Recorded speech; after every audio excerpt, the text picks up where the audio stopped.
بسم اللہ الرحمن الرحیم. ناظرین کرام، میں ہوں عبدالباسط، آواز پاکستان کے ساتھ.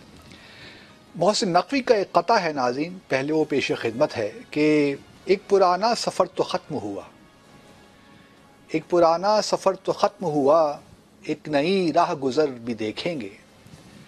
گن تو لینے دو بے کفن لاشیں، بے صدا بام و در بھی دیکھیں گے.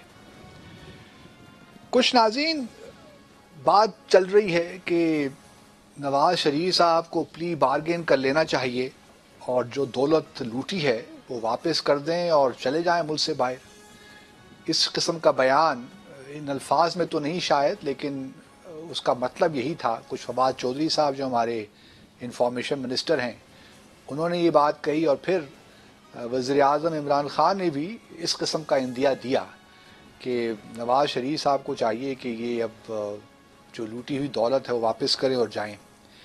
جہاں تک پلی بارگین کا تعلق ہے، وہ ایک ایسا قانون نیب کا ہے ناظرین جس سے کوئی صحیح جو لوگ ہیں وہ شاید اتفاق نہیں کر سکتے، کیونکہ انہیرنٹلی یہ قانون جو ہے یہ جرائم کو اور تقویت دیتا ہے کہ آپ کرپشن میں انوالو ہوں، آپ پیسہ بنائیے اور کروڑ، 2 ارب 2 خرب روپے بنا کر جب پکڑے جائیں تو پھر اس میں سے 10% یا 20% حصہ دے کر آپ آزاد گھومیں، اور جو 80-70% آپ کے پاس پیسہ ہے آپ اس کو انجوائے کیجئے. اب مسئلہ یہاں پہ کچھ یوں ہے ناظرین کہ اس وقت نواز شریف صاحب کا جو کیس ہے وہ ایون فیلڈ کا، وہ اسلام آباد ہائی کورٹ میں اب سنا جائے گا. اس کا فیصلہ ہونا ہے کہ آیا جو نیب کورٹ نے اپنی ججمنٹ دی تھی وہ درست ہے کہ نہیں. لیکن اس کے علاوہ آپ سب کو یاد ہوگا کہ پچھلے دنوں سپریم کورٹ نے ملک ریاض صاحب کو 460 ارب کے عوض، روپے کے عوض تقریباً یہ آپ کہہ لیجئے کہ معافی دے دی کہ جی آپ یہ 460 ارب روپے ہمیں دیجئے، اور پھر جو آپ کا جی چاہے آپ کیجئے، جو آپ کرتے رہیں وہ کرتے رہیے. پھر 7 سال کے بعد جب آپ یہ رقم جمع کروا دیں گے تو پھر ہم دوبارہ آپ کو اپروچ کریں گے اور دیکھیں گے کہ آپ نے ان 7 سالوں میں اور کتنا پیسہ جمع کیا ہے، اور پھر اس پہ ہم مزید آپ سے 500 ارب روپے لے کر پھر آپ کو چھوڑ دیں گے. تو یہ ایک سلسلہ ہے جو پاکستان میں شاید چلتا ہی رہے گا. اور اگر اب سپریم کورٹ نے، چونکہ ویسے تو ہمارے ہاں کوئی قانون نہیں ہے نیب کے علاوہ کہ ہم کوئی پلی بارگین کی صورت نکالیں، لیکن چونکہ اب سپریم کورٹ ایک پریسیڈنٹ بنا دیا ہے کہ ان معاملات میں بھی پلی بارگین ہو سکتا ہے، تو ٹھیک ہے. پھر تو نواز شریف صاحب، آصف زرداری صاحب، سب کو آپ ان سے پیسے لیجئے جتنا بھی وہ دے سکتے ہیں، یا ایک مدت مقرر کر لیجئے اور اس حساب سے ان سے پیسے لیجئے، اور بے شک ان کو باہر جانے دے دیجئے.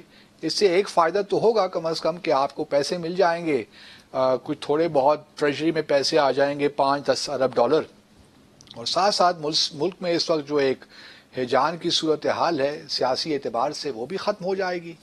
تو ایک اچھا فیصلہ، جو کہ میں اس کی روح سے تو اتفاق نہیں کرتا، لیکن اگر حکومت اس وقت یہی چاہ رہی ہے کہ کسی طریقے سے نواز شریف صاحب کو ملک بدر کر دیا جائے یا ملک سے باہر بھجوا دیا جائے اور پیسے کچھ لے لیے جائیں، تو ٹھیک ہے، ان کی ثواب دید ہے. لیکن بہرحال یہ اتنا آسان نہیں ہوگا.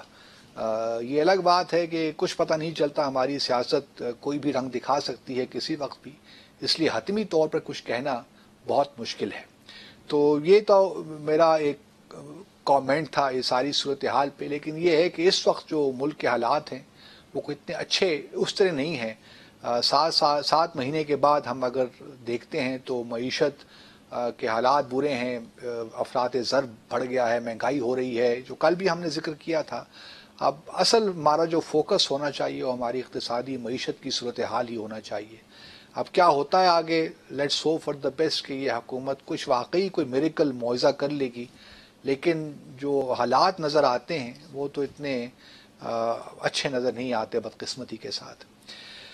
ناظرین تھوڑا سا جو اور 2-3 معاملات ہیں میں چاہتا ہوں اس پہ آج ذرا تھوڑی سی گفتگو کروں. آپ سب کو یاد ہوگا کہ پلوامہ کے واقعے کے بعد مولانا مسعود اظہر جو ہیں ان کا نام فرانس نے اور پھر یو ایس اور یو کے نے مل کر پروپوز کیا تھا کہ جو یو این کی 1267 کمیٹی ہے اس کے تحت مولانا مسعود اظہر کو عالمی دہشت گرد قرار دے دیا جائے۔ اس پہ آپ سب کو یاد ہوگا کہ چائنا نے اس کو آپ کہہ لیں ویٹو کر دیا تھا یا ٹیکنیکل ہولڈ اس پہ رکھ لیا تھا اور وہ نہیں ہونے دیا۔ اب 27 مارچ کو آپ کی اطلاع کے لیے ناظرین عرض ہے کہ یو ایس نے ایک ڈرافٹ قرارداد جو ہے وہ سرکولیٹ کی ہے سیکیورٹی کونسل میں، جس کے تحت وہ ایک قرارداد پاس کروانا چاہتے ہیں سیکیورٹی کونسل سے کہ مولانا مسعود اظہر کو عالمی دہشت گرد قرار دے دیا جائے۔ چونکہ یہ کام 1267 کمیٹی میں نہیں ہو سکا تو اب انہوں نے سوچا کہ چلیں چائنا پہ کچھ اور پریشر ڈالیں تو یہ معاملہ سیکیورٹی کونسل میں لے کر آ جاتے ہیں۔ اب یہ اس وقت ایک ڈرافٹ ریزولوشن ہے سب کے پاس۔ اب چائنا کا کیا رویہ ہوتا ہے، چائنا جو انیشل اپنے جو ریئیکٹ کیا ہے وہ اس کو کرٹیسائز کیا ہے، امریکہ کو تنقید کا نشانہ بنایا ہے کہ یہ جو معاملات ہیں یہ 1267 سینکشنز کمیٹی میں ہی ڈسکس ہونے چاہیے۔ اس طرح امریکہ اگر ان کو سیکیورٹی کونسل میں لے کر آئے گا قرارداد کی صورت میں تو یہ ایک پھر پینڈوراز باکس کھل جائے گا، تو یہ مناسب اقدام نہیں ہے امریکہ کی جانب سے، یہ چائنا کا کہنا تھا آج۔ اور اس پہ جو ہے اب کس طرح بات آگے بنتی ہے، چائنا اس کو ویٹو کرتا ہے کہ نہیں کرتا، اور مجھے یقین ہے کہ چائنا اس کو ویٹو کرے گا، کیونکہ اگر چائنا نے ایک پوزیشن 1267 سینکشنز کمیٹی میں لی ہے تو کوئی وجہ نہیں ہے کہ چائنا یہاں پہ قرارداد کو پاس ہونے دے۔ اگر وہاں اس نے سنگل ہینڈڈلی اکیلے اس پروپوزل کو ویٹو کیا ہے تو یہاں سیکیورٹی کونسل میں بھی مجھے اس بات کا پورا یقین ہے کہ یہاں بھی چائنا اس کو ویٹو کرے گا۔ لیکن بہرحال امریکہ چائنا کو اس وقت تھوڑا پریشر میں ڈالنا چاہتا ہے، لیکن چائنا کی بڑی کنسسٹنٹ پالیسی ہے کہ وہ پریشر کے تحت وہ یہ کام نہیں کرتے۔ اگر کسی بھی شخص فرد کے خلاف کوئی ثبوت موجود ہیں، irrefutable ثبوت ہیں جس کو ڈینائی نہیں کیا جا سکتا، تو وہ سامنے لائیں اور وہ ایک ڈسکشن ہو تمام جتنے بھی کنسرنڈ اسٹیٹس ہیں، اور پھر ہم اس کو ایک حتمی فیصلے کو شکل دے سکتے ہیں۔ لیکن دباؤ کے تحت چائنا میں نہیں سمجھتا کہ اس وقت وہ کوئی ایسا دباؤ میں فیصلہ کوئی ایسا کرے گا جس سے اس سے پرانے اس کے اقدام کی نفی ہو۔ تو میرا اپنا خیال یہ ہے کہ اس وقت بھی اگر یہ واقعی اس پہ اگر ووٹنگ ہوتی ہے اس قرارداد پہ تو چائنا اس کو یقینی طور پہ ویٹو کرے گا۔ جہاں تک پاکستان اور بھارت کا ناظرین تعلق ہے، میں تھوڑا سا پاکستان چائنا تعلقات پہ بھی آج بات کرنا چاہتا ہوں، کیونکہ یہ بڑا امپورٹنٹ ہے ہمارے لیے سمجھنا۔ ناظرین دیکھیے، چائنا جو ہے ہم سب جانتے ہیں کہ اس وقت ایک رائزنگ پاور ہے، اس کی جو ہے مفادات اب صرف اس خطے تک محدود نہیں ہیں، بلکہ وہ دنیا کے ہر کونے میں اب اس کی اکنامک انٹرسٹ ہوتے جا رہے ہیں۔ کہاں ساؤتھ ایشیا، یورپ، امریکہ، افریقہ، ساؤتھ ایسٹ ایشیا، تو ہر طرف اس کے اکنامک جو گروتھ ہے، اس کی جو ایکسپورٹس ہیں وہ ہر طرف ہیں، بلکہ اب انویسٹمنٹ بھی وہ دور دراز علاقوں میں کر رہا ہے۔ تو ایک طرف تو یہ بات ہمیں یاد رکھنی چاہیے کہ چائنا کا امریکہ، اگر چائنا ایک رائزنگ پاور ہے تو امریکہ کو اس سے بڑے خدشات لاحق ہیں، اور وہ سمجھتا ہے، امریکہ یہ سمجھتا ہے کہ چائنا جو اس کی لیڈرشپ ہے اس کو چیلنج کر رہا ہے۔ لیکن ساتھ ساتھ یہ بھی بات سامنے رکھنی چاہیے کہ چائنا اور امریکہ کے جو اس وقت تجارت ہے، دو طرفہ تجارت، وہ تقریباً $700 بلین کی ہے ناظرین، جو کہ چائنا کے حق میں ہے۔ چائنا تقریباً $500 بلین کی ایکسپورٹ کرتا ہے امریکہ کو، اور امریکہ تقریباً $200 کی ایکسپورٹ کرتا ہے چائنا کو۔ تو آپ یہ دیکھیے کہ حجم کیا ہے، کتنا بڑا حجم ہے ٹریڈ کا، تجارت کا، اور چائنا کبھی نہیں چاہے گا کہ یہ جو $500 بلین کی جو اس وقت مارکیٹ ہے اس کو جو ملی ہوئی ہے امریکہ میں، وہ کسی طرح اس کے ہاتھ سے جائے۔ اس لیے چائنا چونکہ اس وقت اس کا سارا فوکس اکنامک ڈیولپمنٹ پہ ہے، وہ کوئی ایسا کام نہیں کرنا چاہتا جو کہ اگلے 20-30 سال اس کو جو اس وقت جو ان کی اکنامک ترقی ہے اس سے اس کو ہٹائے۔ اس لیے چائنیز جو ہیں بڑے طریقے کے ساتھ، بڑے سوچ بچار کے ساتھ آگے بڑھ رہے ہیں۔ امریکہ کے جہاں تک تعلقات ہیں، وہ نہیں چاہتے کہ امریکہ کے ساتھ ان کے تعلقات کسی طور اس طرح اس نہج پہ آ جائیں جہاں پہ بالکل ٹریڈ ختم ہو جائے۔ یہ میں نہیں کہہ رہا کہ یہ جو ٹریڈ ہو رہا ہے یہ یک طرفہ، اس کا صرف چائنا کو ہی فائدہ ہے۔ جو دوسرے ممالک ہیں، خاص طور پہ اگر امریکہ بھی $500 ارب کی امپورٹ کر رہا ہے چیزوں کی، تو اس کو بھی فائدہ ہے، کیونکہ وہاں ان کو ایسی اشیاء مل رہی ہیں جو کہ ریلیٹیولی سستی ہیں.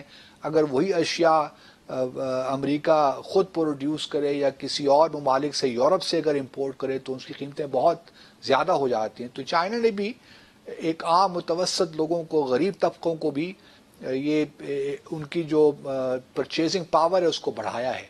تو بھارت کہنے کا مقصد یہ ہے کہ چائنا اور امریکہ کے جو درمیان تعلقات ہیں اس میں بہت سی ٹینشنز ہیں، بہت سے پرابلمز ہیں، لیڈرشپ کا ایک کمپٹیشن اب چل پڑا ہے. لیکن ساتھ ساتھ یہ بھی سامنے رکھنا چاہیے کہ ان تعلقات میں کچھ پازیٹیوٹیز بھی ہیں. وہ ایسے اسٹیکس ہیں جو کہ ان دونوں ممالک کو مجبور کرتے ہیں کہ وہ کمپٹیشن تو کریں لیکن کنفرنٹیشن نہ ہو. اور یہی ہم نے دیکھا تائیوان کے کانٹیکس میں بھی ہے. اس وجہ سے امریکہ، جو کہ ٹرمپ ذرا تھوڑے سے مختلف شخص ہیں اور وہ ٹریڈیشنل ڈپلومیسی کو شاید اس طرح پریکٹس بھی نہیں کرتے، لیکن بھارت ان کو بھی اس چیز کا ادراک ضرور ہے کہ چائنا کے ساتھ ایک حد تک ہی وہ معاملات کو الجھا سکتے ہیں، کیونکہ جب معاملات الجھ جائیں تو ان کو سلجھانا بہت مشکل ہو جاتا ہے. اس لیے جہاں کمپٹیشن ہے وہاں وہ ہے، لیکن کنفرنٹیشن ابھی اس لیول تک نہیں پہنچی کہ چائنا اور امریکہ کے تعلقات بالکل ختم ہو جائیں یا جو کولڈ وار والی سچویشن کریٹ ہو جائے. اب اس گلوبل کانٹیکس میں ناظرین اگر آپ دیکھیے تو چائنا کا جو BRI بیلٹ روڈ انیشیٹو ہے، اور چونکہ سی پیک اس کا ایک حصہ ہے، تو یہ بڑا امپورٹنٹ ہو جاتا ہے. سی پیک ایک فلیگ شپ پروجیکٹ ہے، کیونکہ نارتھ سے ساؤتھ جو ہے چائنا کا بالکل اس کو جو مارکیٹ مل جاتی ہے گلف کے اندر، پھر یورپ میں بھی جا سکتے ہیں، پھر سینٹرل ایشیا وایا افغانستان. تو ایک بڑا زبردست پروجیکٹ ہے، اور ہمیں اللہ تعالیٰ نے جو لوکیشن دی ہے پاکستان کو، وہ اگر ہم اس کو پہلے صحیح ایکسپلائٹ کر لیتے، یا آج بھی اگر ہم اس کو صحیح معنوں میں ایکسپلائٹ کرتے ہیں اپنی سچویشن کو، تو ہم اس سے بڑے فوائد لے سکتے ہیں. لیکن میں جو کہنا چاہ رہا ہوں کہ گلوبلی اسپیکنگ چائنا کے تو اپنے انٹرسٹ ہیں، لیکن اس ریجن میں چائنا کے لیے پاکستان بڑی اہمیت کا حامل ہے. پہلے تو ہمارے ایک اسٹریٹجک ریلیشن شپ ہوتے تھے کولڈ وار کے کانٹیکس میں، لیکن اب ان ریلیشنز کی نوعیت بڑی بدل سی رہی ہے، اور میں سمجھتا ہوں کہ زیادہ اہمیت کی حامل ہو رہی ہے. اب یہ صرف اسٹریٹجک ریلیشن شپ اس سیکیورٹی کانٹیکس میں نہیں ہے، بلکہ اس میں اب اکنامک جو کوآپریشن کا ایلیمنٹ ہے وہ بڑا زیادہ ہو گیا ہے، اور یہ ہمارے لیے خوش آئند بات ہے.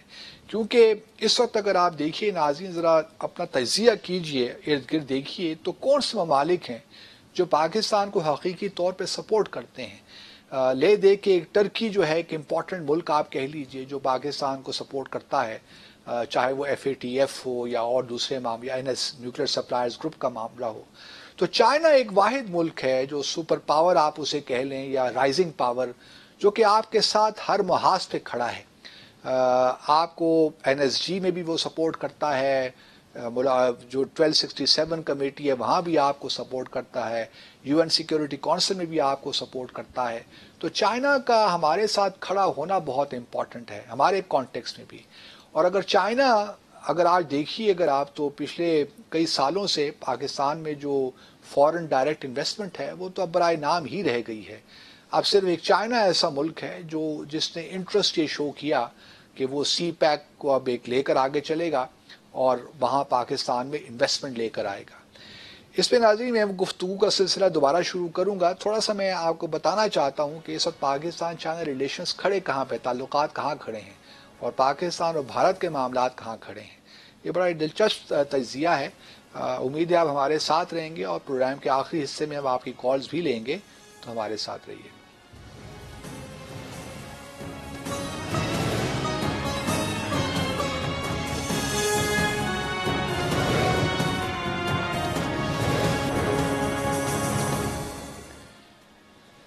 جی ناظرین، دوبارہ خوش آمدید. تو میں ناظرین پاکستان چائنا کے تعلقات کے بارے میں بات کر رہا تھا کہ کتنے اہمیت کے حامل ہیں ہمارے لیے بھی یہ تعلق، اور چائنا کے لیے بھی. اور ہمیں کوشش یہی کرنی چاہیے کہ جو سی پیک ہے اس کی جو امپلیمنٹیشن ہے اس کو یقینی بنانا چاہیے، نہ کہ اس پہ غیر ضروری سوالات ریز کرنا چاہیے. جب یہ نئی حکومت آئی تو کچھ لوگوں نے کوئی ایسے بیانات دیے جس کی وجہ سے چائنیز تھوڑے سے ایمبیولنٹ ہوئے، تھوڑے سے ان کو خدشات ان کی طرف ہی پیدا ہوئے، اور پھر $20 بلین کی انویسٹمنٹ وہاں سے آئی، لیکن اب سی پیک کے کانٹیکسٹ میں بھی انویسٹمنٹ کم از کم رک گئی ہے۔ تو یہ ہمیں ایسا کوئی کام نہیں کرنا چاہیے کہ چائنا جو اس وقت ہمارے ساتھ کھڑا ہے، انویسٹمنٹ لے کر آ رہا ہے، گو کہ اس کے اپنے مفاد میں بھی ہے، لیکن یہ باہمی مفادات ہیں، اور یہ بہت اچھا ہوتا ہے کہ اگر دونوں ممالک کے مفادات کنورج ہو جائیں تو ہمیں اس موقع سے بھرپور فائدہ اٹھانا چاہیے۔ ہمیں معلوم ہے کہ سی پیک کتنا اہمیت کا حامل ہے چائنا کے لیے، یہ جو BRI ہے اس کا ایک امپورٹنٹ اہم جز ہے، اس لیے ہمیں ہر ممکن یہ کوشش کرنی چاہیے کہ سی پیک کی فل امپلیمنٹیشن ہو، لیکن اس کا مطلب ہرگز یہ نہیں ہے کہ سی پیک ہی ہماری تمام جو ہے ہماری بیماریوں کا علاج ہے۔ سی پیک تو ٹھیک ہے، اپنی جگہ ایک امپورٹنٹ بڑی اہمیت کا حامل ہے، لیکن ساتھ ساتھ ہمیں اور ہی بہت کچھ کرنا ہے، دوسرے ممالک کے پاس بھی جانا ہے، وہاں سے بھی انویسٹمنٹ لے کر آنی ہے۔ تو صرف چائنا پہ تکیہ نہیں کرنا، بلکہ کوشش ساتھ یہ بھی کرنی ہے کہ ہمارے اور ممالک کے ساتھ، جس طرح ملیشیا کے پرائم منسٹر آئے ہوئے تھے 23 مارچ کو، تو ہمیں اور دوسرے ممالک بھی جانا ہے، اپنے ریلیشنز کو بڑھانا ہے تاکہ انویسٹمنٹ باہر سے، جب تک فورن ڈائریکٹ انویسٹمنٹ پاکستان میں نہیں آئے گی ناظرین، اس وقت تک ہم یہ تصور نہیں کر سکتے، یہ توقعات نہیں رکھ سکتے کہ ہماری ایکسپوز بڑھیں گی، یہاں پہ انڈسٹری لگے گی، اور جو ہمارا پوٹینشیل ہے ہم اس کو ریئلائز کر سکیں گے۔ اس لیے فورن ڈائریکٹ انویسٹمنٹ بہت ضروری ہے، اور اگر چائنا لیڈ لے رہا ہے تو ہمیں اس کو ویلکم کرنا چاہیے۔ اور پھر ہم نے دیکھا ہے کہ چائنا نے ہمیشہ ہمارے جو مفادات ہیں ان کو پروٹیکٹ کیا ہے، ہمیں سپورٹ کیا ہے، تو کوئی وجہ نہیں ہے کہ ہم چائنا کے بارے میں کوئی ایسے خدشات اپنے ذہنوں میں پیدا کریں کہ چائنا ہمیں اپنی کالونی بنا رہا ہے، یا اس قسم کی جو فضولیات بھارت سے نکلتی ہے تاکہ وہ چائنا اور پاکستان کے جو تعلقات ان میں دراڑیں پیدا کر سکے۔ تو ہمیں ان چیزوں سے ہوشیار رہنا ہے، کیونکہ یہ بھی 5th جنریشن وار فیئر کا حصہ ہے، اور یہ بھارت بڑے زبردست طریقے سے اس کو کرنا چاہتا ہے کہ کسی طریقے سے پاکستان اور چین کے درمیان تعلقات خراب ہوں۔ تو ہمیں اس پہ بڑی احتیاط کرنی ہے، اپنے آنکھ اور کان کھلے رکھنے ہیں تاکہ اس قسم کی جو چالیں ہیں ہم ان کا حصہ نہ بن جائیں۔ دوسری طرف ناظرین، یہ بھی بڑی اہمیت کی بات ہے کہ ہمیں یہ معلوم ہے کہ ہمارے جو تعلقات ہیں امریکہ کے ساتھ، ان میں وہ گرمجوشی پیدا نہیں ہو سکتی، کیونکہ ہمارے تعلقات میں وہ اسٹریٹجک کنورجنس نہیں ہے بدقسمتی کے ساتھ، کیونکہ امریکہ نے اب یہ فیصلہ کر لیا ہے کہ اس نے بھارت کو پروموٹ کرنا ہے as a counter voice to China, China کے خلاف کھڑا کرنا ہے اس نے اس کو، اور شاید بھارت نے بھی یہ طے کر لیا ہے، کیونکہ چائنا اور بھارت کے اپنے ایشوز ہیں۔ ہم نے پچھلے سال ڈوکلم میں جو ایک کرائسس بنا تھا چائنا اور بھوٹان، بھارت اور چائنا کے بارڈر پہ، وہ کرائسس بڑا خطرناک حد تک چلا گیا تھا، لیکن بہرحال پھر بھارت نے گھٹنے ٹیک دیے، اس وجہ سے کرائسس ختم ہوا۔ تو لیکن اس کے باوجود بھی اگر آپ دیکھیے تو چائنا اور بھارت کے درمیان جو اس وقت باہمی تجارت ہے وہ تقریباً $80 بلین کی ہو رہی ہے ناظرین۔ تو تعلقات ان کے پولیٹیکلی خراب ہیں، ایک لیک آف میوچل ٹرسٹ بھی ہے، لیکن اس کے باوجود بھی انہوں نے اپنی ٹریڈ رکھی ہوئی ہے۔ لیکن جو میں یہ کہنا چاہ رہا ہوں کہ چائنا اس وقت جو چاہتا ہے کہ کسی ملک کے ساتھ تعلقات اس کے خراب نہ ہوں، اور وہ فوکس اپنا اکنامک ڈیولپمنٹ پہ رکھے تاکہ اگلے 20-30 سال میں وہ ایک حقیقی معنوں میں سپر پاور کے طور پہ ابھرے۔ اس لیے وہ کسی ملک کے ساتھ بھی کوئی کنفرنٹیشن اس طرح نہیں چاہتا، اور چائنا ہمیشہ بھی ہمیں بھی یہی تجویز کرتا ہے کہ آپ امریکہ کے ساتھ اپنے تعلقات کو بہتر بنائیے، ان سے جو مسائل ہیں ان سے حل کیجیے، خاص طور پہ افغانستان کے مسئلے پہ ان کی کوئی مدد کیجیے تاکہ آپ کے تعلقات میں کوئی دوبارہ گرم جوشی سی پیدا ہو۔ ہم کوشش تو کر رہے ہیں کہ امریکہ کے ساتھ ہمارے تعلقات اسٹریٹجک تو نہیں، لیکن کم از کم جو ایک ٹرانزیکشنل بھی آپ کہہ لیں، جہاں جہاں ہمارے انٹرسٹ کنورج کرتے ہیں وہاں ہم کوآپریٹ کر کے آگے بڑھیں، اور کچھ جو فائدے ہمیں مل سکتے ہیں وہ ہم لیں، کیونکہ امریکہ ابھی بھی ہمارا چائنا کے بعد سیکنڈ لارجسٹ ٹریڈنگ پارٹنر ہے، تقریباً $8 بلین کی ہم ٹریڈ کرتے ہیں امریکہ کے ساتھ بھی۔ تو اس وجہ سے امریکہ کے ساتھ بھی ہمیں اپنے تعلقات کو ٹھیک کرنا ہے، لیکن اب کیا کیا جائے کہ جو ہماری ڈپلومیسی ہے اس میں، جس نے آج شاہ محمود قریشی صاحب نے سیکرٹری پومپیو سے بات بھی کی، اور ان کو مختلف موضوعات پہ بات ہوئی، لیکن ساتھ میں یہ بھی کہا کہ بھئی امریکہ ہماری ہیلپ کرے تاکہ بھارت کے ساتھ ہمارے مذاکرات شروع ہو سکیں۔ مجھے یہ سمجھ نہیں آتی کہ یہ بات کرنے کی کیا ضرورت ہے۔ پہلے تو مذاکرات کی بات اس انداز سے نہیں کرنی چاہیے۔ میں پہلے بھی کئی بار تجویز کر چکا ہوں کہ ہمیں یہ کہنا چاہیے بھارت کو کہ آپ پاکستان اور بھارت کے درمیان جو مسئلہ جموں اور کشمیر ہے اس کو حل کروانے کی کوشش کریں، رادر دین یہ کہیں کہ آپ ہماری بات چیت شروع کروا دیں۔ اور بابا بات چیت تو ہم کئی سالوں سے کر رہے ہیں، لیکن بھارت جموں اور کشمیر کا جو تنازع ہے اس کو حل نہیں کرنا چاہ رہا۔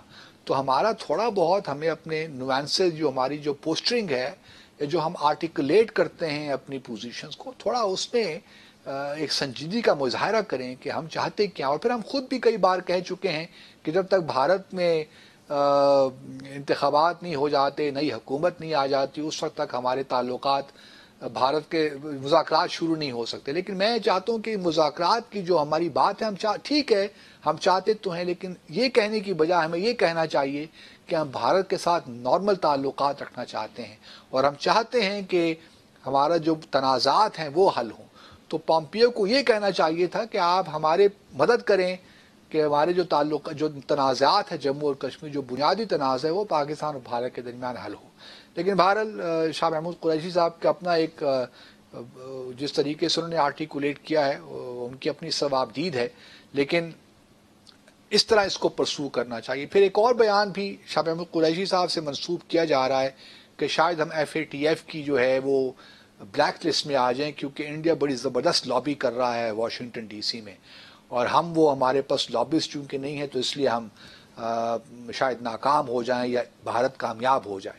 یہ بھی ایک عجیب منطق ہے، مجھے اس کی سمجھ نہیں آتی۔ اگر ہمارے ڈپلومیٹس اتنے ہی گئے گزرے ہیں تو پھر تو اللہ ہی خیر کرے۔ میں سمجھتا ہوں کہ ہمارے ڈپلومیٹس بڑے زبردست ہیں۔ ٹھیک ہے وہاں ایک سسٹم ہے لابنگ کا، لابسٹ ہائر کیے جاتے ہیں امریکہ میں، لیکن اس کا مطلب ہرگز نہیں ہے کہ جو وہ مالک لابسٹ ہائر نہیں کرتے ان کی ڈپلومیسی بالکل افیکٹو نہیں ہوتی۔ اگر آپ تھوڑی سی ہمت کریں اور ایک صحیح خطوط میں اپنی ڈپلومیسی کو استوار کریں تو کوئی وجہ نہیں ہے کہ آپ اچھے نتائج حاصل نہ کر سکیں۔ تو یہ بھی آج ایک جو ہے بات منسوخ کی جا رہی تھی۔ دوسری طرف بھارت کے ساتھ ناظرین اگر آپ دیکھیے تو چائنا بھی ہمیں یہی کہتا ہے کہ آپ بھارت کے ساتھ اپنے تعلقات کو ٹھیک کیجیے، اور ان کے بعض اوقات یہ بھی ہوتا ہے کہ آپ جموں اور کشمیر کو ذرا بیک برنر پہ ڈال دیجیے، ٹریڈ پہ فوکس کیجیے، اور اس سے ایک اچھی انوائرمنٹ بن جائے گی تو پھر جو آپ کے مسائل ہیں وہ بھی آہستہ آہستہ حل ہو جائیں گے۔ میں سمجھتا ہوں کہ اس بات میں کوئی اتنا وزن نہیں ہے، کیونکہ جموں اور کشمیر کا مسئلہ کوئی ٹیریٹوریل ڈسپیوٹ نہیں ہے، کوئی زمین کا تنازع نہیں ہے۔ یہ بنیادی طور پہ 13-14 ملین کشمیریوں کا مسئلہ ہے جو اپنے حق خود ارادیت کے لیے جدوجہد کر رہے ہیں، اپنی جانیں دے رہے ہیں اور ہیوج سیکریفائسز دے رہے ہیں۔ تو یہ معاملہ ایسا نہیں ہے کہ اگر وہاں پہ ایٹراسٹیز جاری رہیں گی، جموں اور کشمیر میں مظالم جاری رہیں گے، ریاستی دہشت گردی جاری رہے گی، اور ہم آنکھیں بند کر کے دوسری طرف دیکھ کر بھارت کے ساتھ تجارت بھی کریں گے، ان کی فلمیں بھی دیکھیں گے اور تمام تعلقات ویسے کے ویسے رہیں گے، ایسا ہو نہیں سکتا۔ تو اس لیے ہمیں اپنا جو فوکس ہے بھارت میں کے حوالے سے وہ جموں کشمیر ڈپلومیسی پہ کرنا ہے، تاکہ دنیا کو ہم بتا سکیں کہ اس وقت مقبوضہ جموں اور کشمیر میں ہو کیا رہا ہے۔ یہ ہم سے نہیں ہو پا رہا۔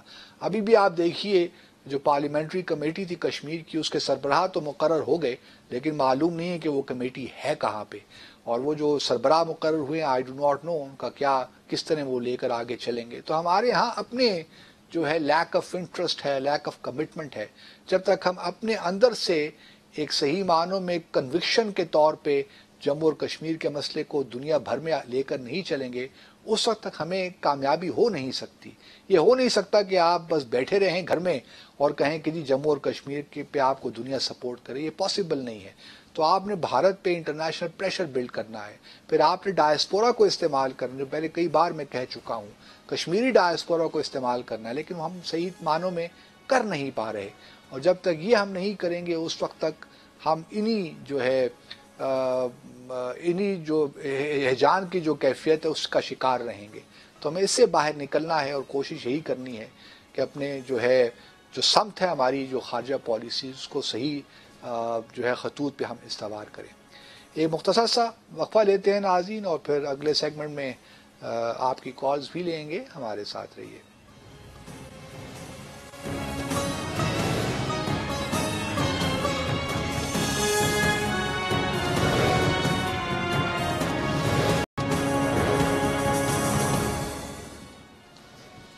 جی ناظرین، دوبارہ خوش آمدید آواز پاکستان میں۔ ہمارے ساتھ ایک کالر ہیں۔ ہیلو، السلام علیکم۔ جی وعلیکم السلام، کون صاحب؟ سر جی میں ڈیر اسماعیل خان سے شیخ اقبال پوری عرض کر رہا ہوں۔ جی پوری صاحب فرمائیے، کیا کہنا چاہتے ہیں؟ محترم، 70 سال کی عمر میں آج تک ہمارا یہ کشمیر کا مسئلہ حل نہیں ہوا۔ ٹھیک، تو ہمارے وزیر خارجہ صاحب کو چاہیے کہ وہ جہاں بھی جائیں، جس فورم پہ بھی بات کریں، صرف کشمیر کے حل کے لیے بات کریں، نہ کہ وہ ڈائلاگ کی بات کریں۔ بالکل ٹھیک دوسری ریکویسٹ میری یہ ہے کہ ابھی سپریم کورٹ کے مزید جج صاحبان نے راستہ دکھا دیا ہے پلی بارگیننگ کا، تو یہ جتنے بھی ہمارے 400-500 لوگوں کے پاس پیسے ہیں، ان کو چاہیے کہ وہ والنٹرلی 2/3 گورنمنٹ کو دے دے، 1/3 وہ لے جائیں، چاہے بیرون ملک ان کے ہے یا اندرون ملک ہے۔ 2/3 وہ لازمی پاکستان کو دیں اور 1/3 سے اپنا وہ کام چلائیں، تاکہ ہمارے ریٹائر پنشنروں کو بھی ہماری جو ہے 10 سالوں سے رکی ہوئی تنخواہیں مل جائیں۔ وہ تو ٹھیک ہے پوری صاحب، لیکن سنا ہے کہ نواز شریف کے جو 2 بیٹے ہیں حسن اور حسین، وہ کوئی پیسہ دینا نہیں چاہتے۔ وہ کہتے ہیں جی ہم کیا کریں، اب آپ جیل میں جائیے، ہمیں کیا کرنا ہے پلی بارگین سے۔ نہیں، اللہ کرے گا کہ ان کے دل پر بھی رحم آئے گا کہ پاکستان کا پیسہ ہے، وہ شاید ان کے دل میں اللہ رحم ڈالے، وہ پاکستان کے لوگوں کو پیسہ واپس کر دیں۔ ہماری تو ان کے حق میں یہ دعا ہے کہ پاکستان کا پیسہ واپس کرے، 1/3 اپنے پاس رکھ لیں، 2/3 کو واپس کر دیں۔ لیکن وہ سنا یہی ہے، خبریں یہی آ رہی ہیں، افواہیں یہی ہیں کہ وہ نواز شریف کے جو 2 برخوردار ہیں وہ کسی طور نہیں مان رہے کہ وہی پیسہ پاکستان بھجوائیں یا اپنے والد محترم کی طرف سے کوئی پیسہ وہ دیں۔ تو بہرحال ایک عجیب سا سلسلہ اس وقت ہے۔ آپ نے 2 تجاویز پیش کی جو کہ ہم نے اپنے پروگرام میں بھی ڈسکس کی ہیں، اب دیکھتے ہیں کہ واقعی جو پلی بارگین ہوتی ہے کہ نہیں۔ انٹرسٹنگ ٹائمز اہیڈ ناظرین۔ ایک اور کالر ہے ہمارے ساتھ، کون صاحب؟ جی ہیلو، باسط صاحب السلام علیکم۔ جی وعلیکم السلام، کون صاحب آپ؟ پروین مسعود بول رہی ہوں لاہور سے۔ جی پروین صاحب، میری تو کافی دن کے بعد آج آپ سے بات ہو رہی ہے۔ آپ تو ایک تو پلیز اپنا یہ کال کا ٹائم بڑھا دیں، ہمیں کال بھی نہیں ملتی، بڑی مشکل سے، وہ پہلے سے ہی بیٹھے ہوتے ہیں کہ جی ٹائم ہو تو کال ملائے۔ ہو چلیں سر، دیکھتے ہیں کہ آخری سیگمنٹ کا ٹائم تھوڑا بڑھا دیتے ہیں، آپ کی تجویز بالکل مناسب ہے۔ ہاں جی، آپ کی بڑی مہربانی، تھوڑا سا ٹائم بڑھا دے۔ دوسری یہ کہ اگر نواز شریف پیسے دے کے چلے جاتے ہیں، دیکھیں یہ تو بہت غلط بات ہے کہ وہ پیسے دے کے پاکستان سے باہر جائیں گے، پارٹی ختم ہو جائے گی، ایک پارٹی ختم ہو جائے گی، اس کے بعد دنیا لعنت ملامت کرے گی۔ نہیں، پارٹی کیوں ختم ہوگی؟ کوئی بات نہیں ہے کہ بھی وہ پاکستان چھوڑ جائے اور پیسے دے دے، کیوں بھائی تم مقابلہ کرو، اگر تم نے دینا ہے تم ڈیم کی صورت میں دے دو، تم ڈیم بنوا دو، اس میں حصہ ڈال دو۔ دوسرے یہ کہ عمران خان صاحب تو بہتر ہے کہ وہ استعفی ہی دے دے، وہ کیوں؟ کیونکہ انہوں نے تو مہنگائی کی نا حد مکا دی ہے، انہیں غریبوں کا تو احساس ہی نہیں ہے، بیچارے کہاں سے بل دیں، کہاں سے اپنا گزارا کرے، بچے چھوٹے چھوٹے، نہ ان کے پاس فیسوں کے پیسے، نہ کھانے پینے کے لیے، کیلشیم کی عورتوں کو کمی، کیسے گزارا کریں گے؟ کل جناب علی صبح بتا رہے ہو کہ جی صبح میری فضا سے بات ہوتی ہے تقریباً ڈیلی ٹھیک مارننگ میں، ٹھیک، تو وہ جمیل صاحب آئے بیٹھے تھے کہ جی وہ جھوپڑیوں والا طبقہ جو ہے نا ان کا 15,000 میں گزارا ہو جائے، اور سب جھوپڑیوں میں چلتے۔ ہاں پھر یہی کرتے ہیں۔ اب اگر گزارا ہی کرنا ہے تو پھر سبھی، لیکن مسئلہ یہ ہے نا کہ ہماری جو اشرافیہ ہے وہ تو جو ان کے پرس اور پریویلیجز ہیں وہ تو ان کو ہاتھ سے نہیں جانے دیں گی نا جی۔ بڑے گھمبیر مسائل ہیں۔ ابھی بھی میں سمجھتا ہوں کہ حکومت کو تھوڑا وقت ہمیں دینا چاہیے، ممکن ہے کہ جو وہ کام کر رہے ہیں اس کا واقعی کوئی نتیجہ برآمد ہو جائے، کو کہ ظاہری طور پہ لگتا نہیں ہے، لیکن بہرحال ابھی ہمیں تھوڑا وقت اور دینا چاہیے اس حکومت کو، چونکہ عوام نے 5 سال کے لیے منتخب کیا ہے، تو 1-2 سال مزید دینے پڑیں گے، کیونکہ معیشت کو ٹھیک کرنا اتنا آسان کام نہیں ہے۔ تو ناظرین انشاءاللہ کل آپ سے ملاقات ہوگی، اپنا خیال رکھیے، اللہ حافظ، پاکستان زندہ باد۔